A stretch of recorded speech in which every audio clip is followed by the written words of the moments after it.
이번 이야기는 버서커 고수님 무서운 이야기, 선배와 폐가 체험.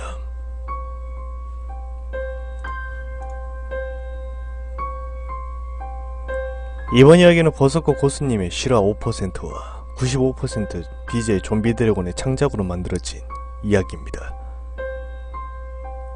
그럼 재밌게 들어주세요.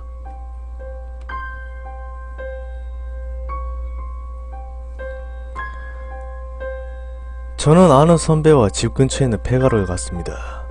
그 폐가는 포털 사이트에서도 유명하고 우리나라에서도 손꼽히는 폐가로 이름이 자자했죠. 제 친한 학교 선배도 그 소문을 타고 알게 되셨는지 반가워 저에게 이야기했습니다. 야, 너네 집에 유명한 폐가 있다더만. 한번 가볼래? 에? 하지만 좀 무섭지 않나요? 저 그런데 잘 못 가는데. 내가 같이 가면 괜찮을 거야. 내 친구들이랑 폐가 가는 거 좋아해서 여러 군데 가왔다 왔거든. 보니까 별로 크지도 않더만. 내가 전에 갔던 폐병원에 비하면 이 정도 껌이지. 그런데 저희 둘만 가나요? 친구들한테 같이 가자고 이야긴 했는데 다 바쁘더라고. 뭐 괜찮겠지 뭐.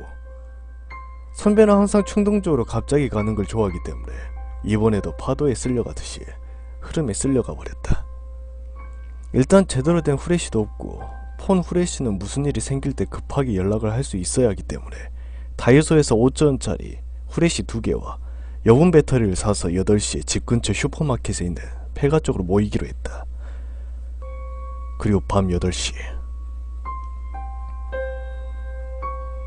이야, 밤 되니까 정말 인터넷에 나온 만큼 무서운 것 같은데.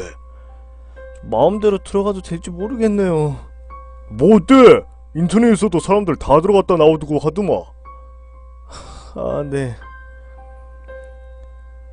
한 번씩 슈퍼마켓에 들려 군것질거리를 살 때 가끔씩 지나가는 곳이긴 하지만 그렇게 이 폐가에 눈을 두지도 않았고 그냥 무너져가는 집인가 보다 정도로만 기약하던 나에게 지금 이곳으로 들어가야 하는 곳으로 생각하니 훨씬 더 을씨년스럽고 소름 돋는 느낌을 자아내는 곳이었다.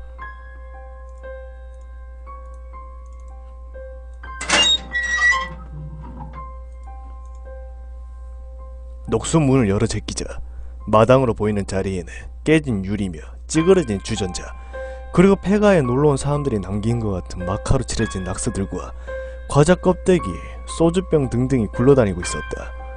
집은 한 중산층 주택 같은 느낌으로 작은 마당과 돌계단, 그리고 집으로 들어가는 새가 새겨진 검은색 철문이 보였다.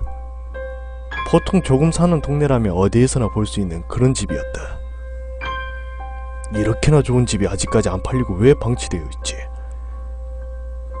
봐봐, 우리 말고도 되게 많이 왔다 간 것 같잖아. 별로 안 무섭다니까 이 정도는.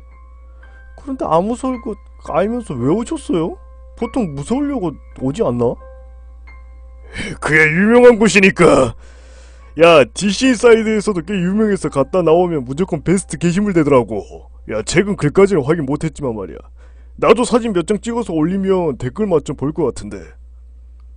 나는 이 선배가 그 사이트에 그렇게 열한이 되어 있는지 생각도 못했다. 그래서 여기를 그렇게 오자고 했던 거구나. 야, 아무튼 들어가자. 너 무서운 것 같으니 사진만 몇 장 건지고 해치자고. 네. 집으로 들어가는 정문, 그 검문을 열자 끼기하는 기괴한 쇳소리와 함께 먼지를 뿜으며 열렸다.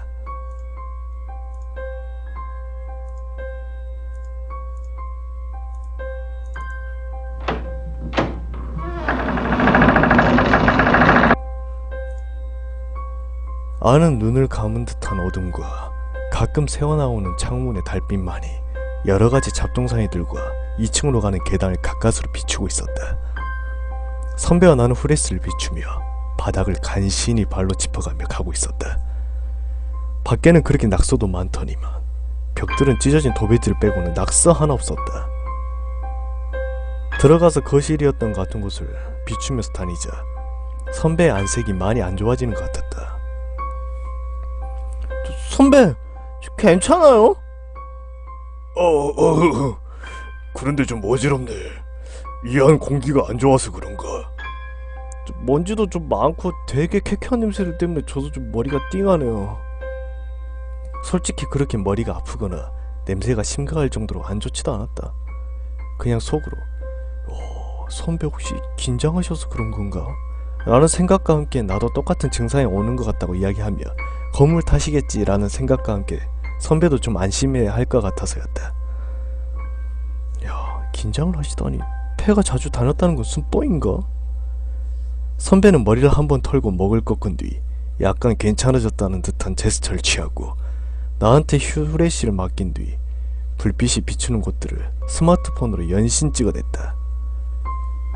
스마트폰의 찰칵거리는 소리와 건물 안에서의 찰칵거리는 소리는 건물 안은 고요해서 그런지 카메라의 촬영 소리들도 건물 벽을 튕겨대면서 그렇게 울리는 느낌을 들었다. 야, 저희가 안방인가 보다. 야, 들어가 보자. 후딱 끝내고 나야겠다. 야, 여기 오래 있다가 암 걸리겠다. 야. 나와 선배는 밑에 깨진 유리 파편들을 피해 조심조심 안방으로 들어갔다. 문은 조금 열려 있어 그렇게 힘이 들어가지 않아도 편하게 열렸다.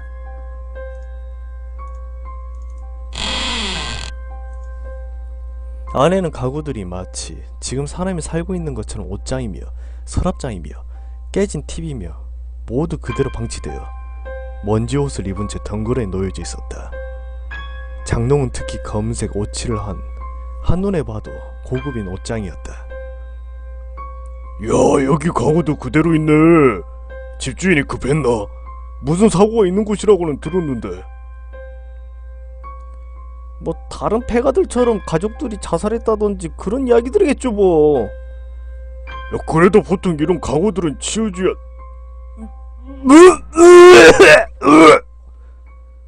선배! 갑자기 그 선배는 토를 하기 시작했다. 선배! 괜찮으세요?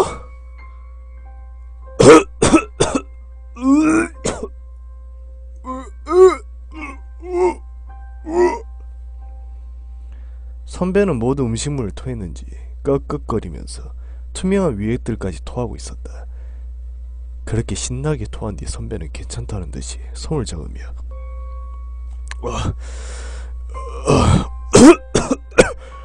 야, 나는 야, 괜찮다. 아, 그래. 선배 그냥 나갈까요? 아니야. 여기 사진도 좀 찍고 다른 곳만 좀 찍고 가자. 야, 좀 힘드니까 걸을 때만 어깨 좀 빌려줘. 네. 그렇게 속을 다 개어내놓고 아직 여기를 더 둘러보겠단다. 참 저 의지로 공부를 했다면 지금 같은 성적은 안 나오셨을 건데 걱정 반 한심 반 생각을 하고 있었다. 어깨를 빌려 힘겹게 걷고 있지만 열심히 촬영하는 선배와 함께 이제 2층으로 올라갔다. 거기엔 아이방인 것처럼 천장에 야광병들이 빛을 잃은 채 붙어 있었고 크레파스나 인형 등등이 널브러져 있었다. 아이의 침대인 듯한 작은 침대도 매트릭스가 터진 상태로 방치되어 있었다. 인형과 옛날 것으로 보이는 장난감들이 널브러져 있었고 깨진 유리창으로 달빛이 그대로 비쳐 기이한 풍경을 자아냈다. 저 선배! 저 여기만 빨리 찍고 가죠?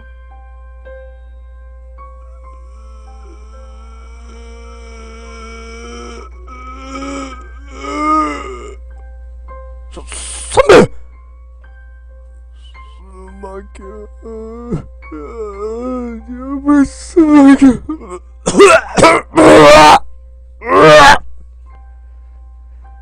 선배의 눈은 완전히 흰자만 드러낸 채 하얀 거품을 뿜으며 이제 더 이상 아무것도 개어낼 게 없는 것일 때에도 계속 연시 토하기 시작했다. 진짜 일단 먼저 밖에 나가야겠다. 육중한 몸무게를 완전하게 들 수 없어 두 다리는 질질 끌다시피 해 방으로 나가려고 몸을 끌고 있는데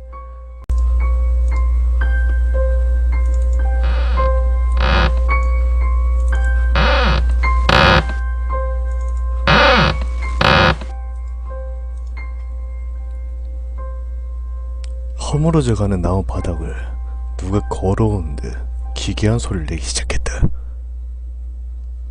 뭐야? 누군가 걸어오는 듯 해보이는 부자연스러운 소리가 창문 근처에서 나고 있었다. 그리고 멍하니 서 있는 날 향해서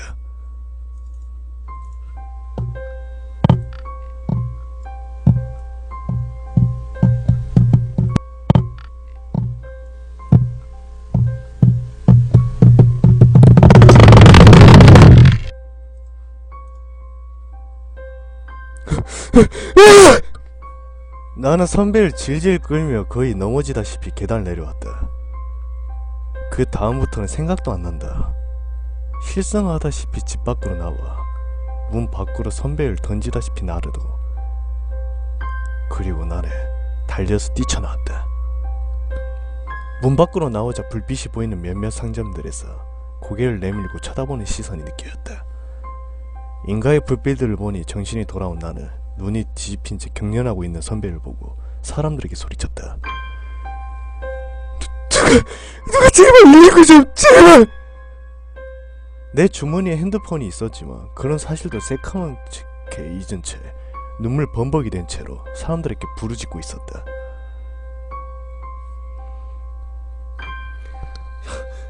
이따 연락해놨으니 여기로 옮겨요. 저 멀리서 얼굴이 익숙한 아주머니께 소리쳤다. 유일하게 이곳으로 오는 목적인 슈퍼마켓을 운영하는 사장님이셨다. 아까보다는 훨씬 안정된 자세로 들쳤고 슈퍼마켓으로 뛰어들어갔다. 슈퍼마켓 내부의 작은 방으로 들어가 선배를 먹어내는 구토물들도 나올 수 있게 옆으로 눕히고 계속 땀을 닦아주었다. 그렇게 좀 눕히고 나니 경련도 서서히 멎어갔고 서서히 진정이 되어갈 때쯤 앰뷸런스가 왔다.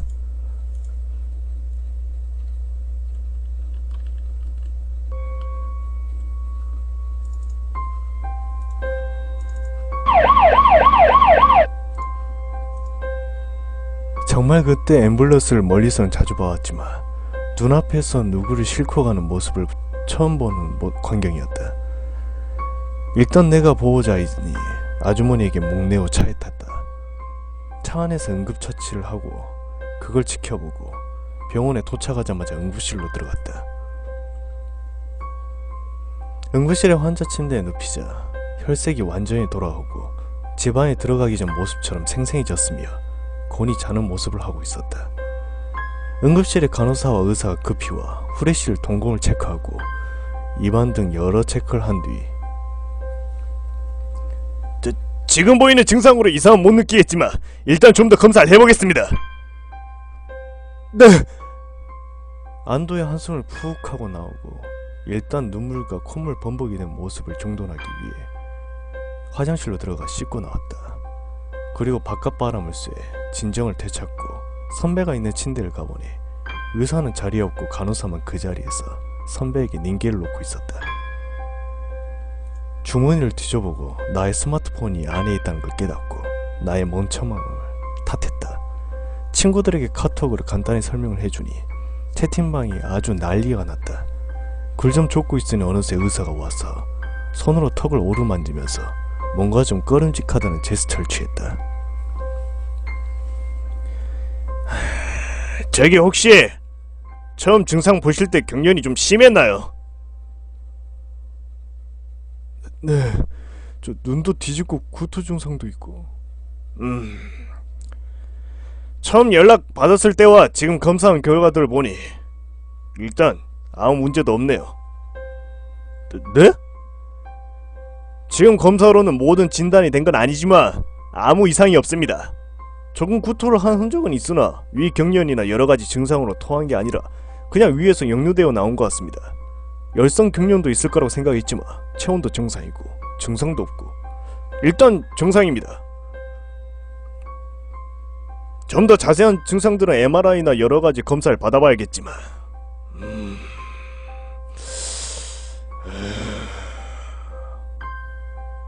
의사는 아직 이야기가 끝을 맺지 않고 머리를 기우뚱하며 아직 의문이 남아있다는 모습을 보였다. 왜요? 그게 이런 증상으로 오신 환자분이 지금까지 5명입니다. 네? 지금까지 같은 증상으로 오신 분이 5명이죠. 환자분 포함해서요. 그것도 같은 증상으로. 거기다 같은 장소에서요. 그 장소에서 똑같이 말이죠. 그것도 동일하게. 이 밤에 말이죠.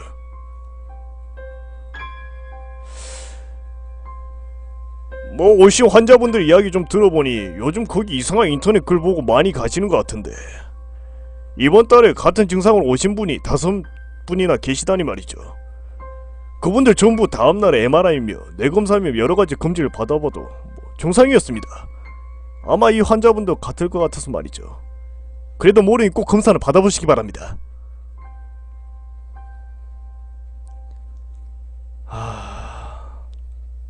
선배 말고도 다른 사람들도 어쩐지 슈퍼마켓 아줌마가 그래서 그 사장님께서 이런 상황을 많이 겪어봐서 그런지 우왕좌왕 안하고 침착하게 응급처치를 하신 이유를 알게 된 듯했다. 아마 다른 일행들도 보았을 것이다. 나는 그때 보았다. 갑자기 달려오는 소리가 창가 근처에서 나오다가 눈앞에 점점 가까워질 때 투명했던 무언가가 모습을 드러내는 것처럼 나오더라. 다리를 질질 끈 상태로 팔과 손을 다리처럼 이용해 빠르게 달려오는 한 6살 정도 되어 보이는 아이를 말이다. 정말 머릿속에서 계속해서 지워지지 않아. 밤바람도 쐬보고 화장실에서 찬물로 세수를 해도 똑같았다. 응급실 안에서 다른 환자들의 소리들도 들렸지만 그 생각으로 머리가 차버리니 다른 소리들이 귀에 들리지 않고 응급실이 환해서 다행이라는 느낌만 받고 있었다. 집으로 가기 싫었다. 그 어두운 거리를 걷다가 또 그 아이가 길가에서 뛰쳐나올까봐.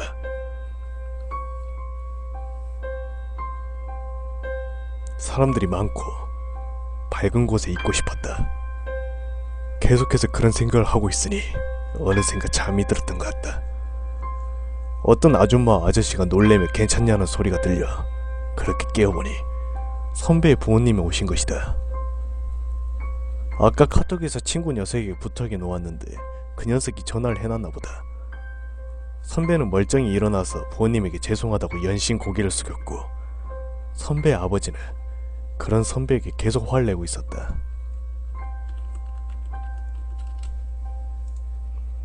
그리고 일단 나에게 고맙다고 이야기를 해준 뒤 선배 아버지께서 차를 태워 집까지 보내주었다. 그 난리통에 시간도 많이 흘렀는지 그리고 여름이라 그런지 아직 새벽 5시 정도가 되어가고 있는 시간이어도 하늘은 파랬다.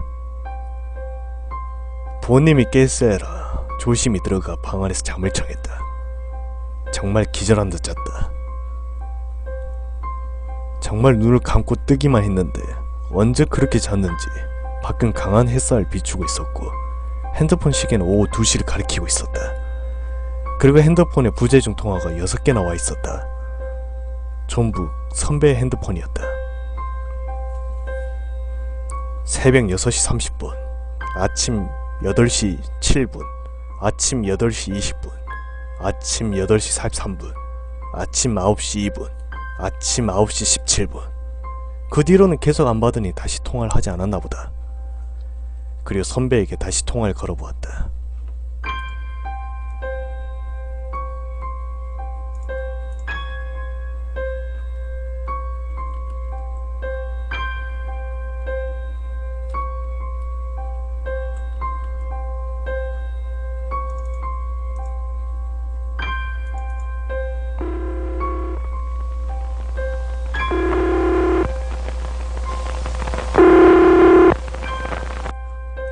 몇 번의 신호음 뒤에 선배의 목소리가 들렸다.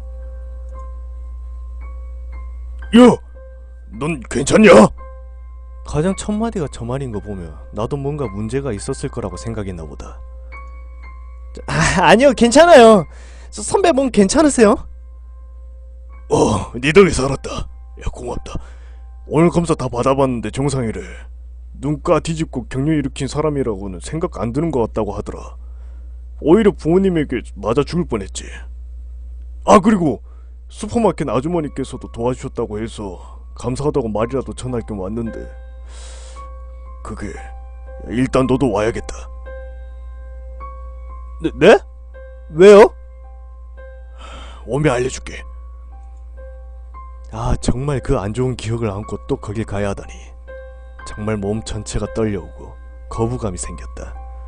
그래도 나는 이렇게 궁금하게 끝을 맺으며 꼭 결과를 봐야 하기 때문에 억지로 몸을 질질 끌면서 가깝지만 한 체감 10km는 걸어가듯 발을 질질 끌며 갔다. 아마 누가 보면 좀비라도 되는 듯해 보일 것이다. 그렇게 슈퍼마켓 근처로 가니 선배가 밖에서 날 기다리고 있었다. 야, 왔네. 야, 들어가자. 일단 너도 들어야겠다. 이 말은 무슨 말? 뭔가 있나? 뭔가 엄청난 이야기를 들을 것 같거나 아니면 혹시 우리들을 혼내기 위해서 그러시는 건가 등등 여러 생각들이 스쳐 지나갔다. 어머, 너도 왔네? 아, 예. 일단 얘도 들어야 할 것 같아서요. 그래. 무언가 이야기가 싫어할 것 같다. 아줌마는 우리들을 밖에 있는 의자에 앉히고 포카리 스웨트 2캔을 한 명씩 나눠준 뒤 이야기를 시작했다. 그 이야기는 저 집에 요즘 사람들이 자주 무슨 담력 테스트 한다고 자주 가는데 전에는 그냥 동네에만 피해를 주고 깍깍거리고 소음만 줘도 그것 말고는 그렇게 피해주는 건 없어서 그냥 방치해뒀는데 이렇게 사람이 줄줄이 앰뷸런스에 행을 가는 거 보고 이제는 폐쇄시키고 철거할 거라는 이야기부터 해주더라. 그리고 동네 사람들과 오늘 아침에 모여서 회의를 하는 게 저 앞 철문점 뒤에 사시는 박스 줍는 할아버지가 계시는데 그 건물에 대해서 이야기를 해줬대. 원래 거기에는 아이 한 명과 젊은 부부가 20년 전에 살았대. 정말 금술 좋고 아이도 너무 귀여워서 슈퍼에서 50원짜리 눈깔 사탕 하나씩 사서 손에 쥐어주고 그랬었나봐. 그렇게 한 2년을 살았나. 어느 순간부터 맨날 아침에 장 보러 오는 그 아줌마가 안 보였나봐. 아이도 같이 말이지. 원래 맨날 그 근처 박스 주우러 가며 마치 뻐꾸기 시계의 시계처럼 항상 보였으며 그래도 몸이 안 좋거나 우연스럽게 못 보았더라도 2주 동안 안 보인 게 좀 이상했나봐. 그래서 노크를 하고 화장실 좀 빌린다는 핑계로 두들겨봤는데 문이 안 잠겨 있었대. 아이 있는 집은 안 좋은 일 당할까봐 맨날 걸어 잠그고 더군다나 남편은 맨날 잦은 출장이 밤늦게 들어온 일이 허다해 문을 꼭꼭 걸어 잠갔거든. 그래서 이상하다고 생각해 문을 열고 몰래 들어가 봤지. 원래는 마당만 조금 들어가 보고 나오려고 했는데 문 앞에서 안 났던 냄새가 갑자기 뭔가 썩는 냄새가 확 나는 거야. 무슨 누리네라고 해야 하나 그런 냄새.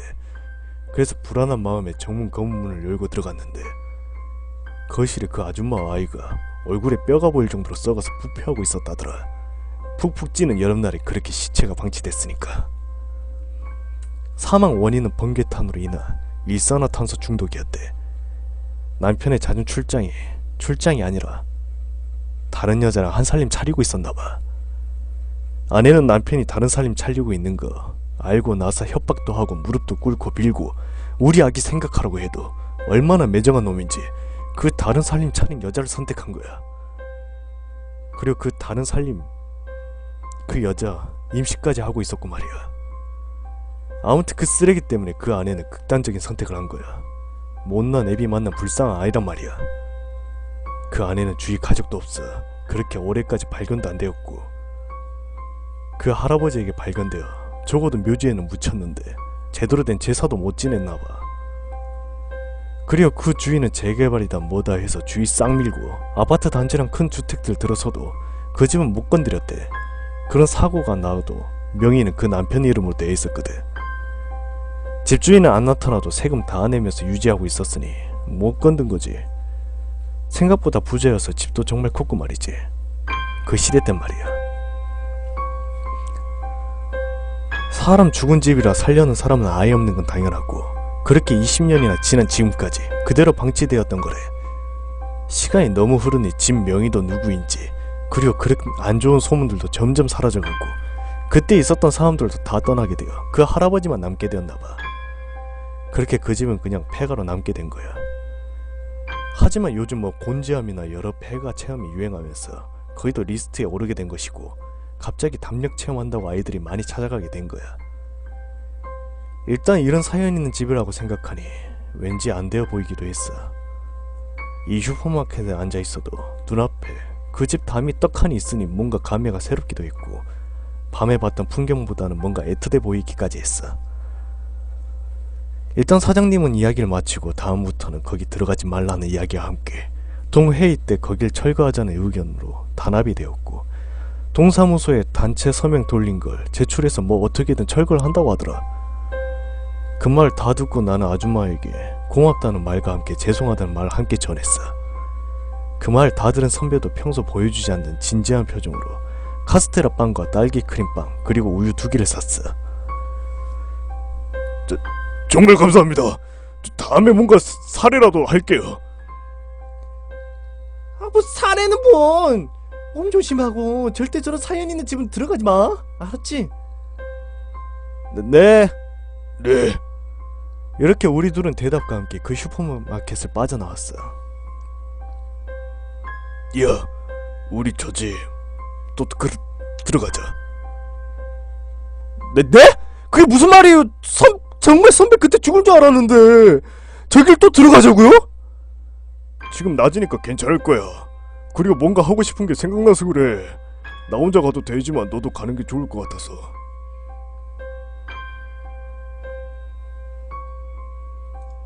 정말 그렇게 진지한 표정을 보여준 적은 한 번도 없었는데 정색하고 이야기하니 어쩔 수 없이 따라가게 되더라. 집 앞으로 가니 밤에 봤던 풍경과는 다르게 그냥 허물어져가는 낡은 집처럼 보이더라. 하지만 그 귀신 본 기억을 생각하니 몸서리 쳐지며 마음 한구석에는 뭔가 불쌍하다는 느낌이 들었어. 집한테 말이야. 아무튼 그 집으로 다시 들어갔어. 들어가자마자 놀란 건 마당은 밤에 봤던 풍경 그대로 락카칠되어 있고 여러 낙서 쓰레기들 그대로였는데, 밤에 봤던 의외로 아는 깔끔했던 집은 온데간데 없고 유리는 다 박살나 있고 바닥은 무너져 내리고 온갖 귀신 그려진 낙서며 이상한 애들 말장난 같은 것들이 낙서되어 있었으며 방 안에도 가구 같은 거 온데간데 없고 전부 부셔진 식기, 비닐봉지, 깨진 유리병, 널브러진 새우깡 껍질 등등만 보이더라. 아, 밤에 그럼이 귀신한테 홀렸었던 건가?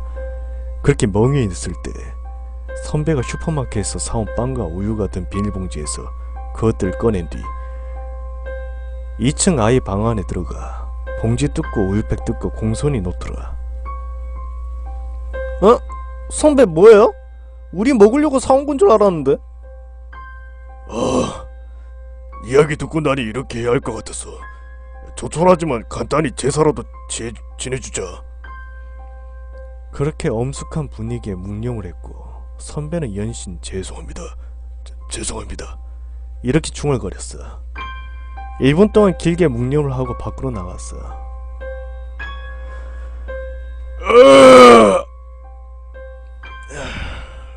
좀 이제 개운하네. 좀 홀가분해진 것 같아요. 근데 몸은 괜찮나요? 그래. 이야, 약발 좋네. 너 가고 나서 다시 잤는데 푹 자고 일어난 기분이야. 한 3시간 정도밖에 안 잤는데 말이야. 몇 시에 일어나셨는데요? 에? 한 8시 정도? 그때 일어나신 거 맞아요? 너한테 연락 먼저 하려고 핸드폰 봤으니까 말이야. 근데 왜? 저 혹시 그 전에 부모님께서 뭐 선배 폰 쓰셨어요? 아니, 나 폰 암호로 잠궈둬서 부모님도 모르시는데. 내 폰에 이상한 자료 많은 거 알잖아. 근데 그거 왜 문제야? 아니에요. 뭐야 이거. 속으로 별의별 생각이 다 들렸고 빨리 이 집을 벗어나야겠다는 생각과 함께 빠른 걸음으로 뛰쳐나왔어. 단단히 홀렸나 보다. 그렇게 집을 떠나가는 도중에 어떤 여성의 웃음소리 같은 걸 들은 것 같지만 모든 걸 머릿속에서 막아버리고 싶었어. 그렇게 그 집을 뛰쳐나왔어.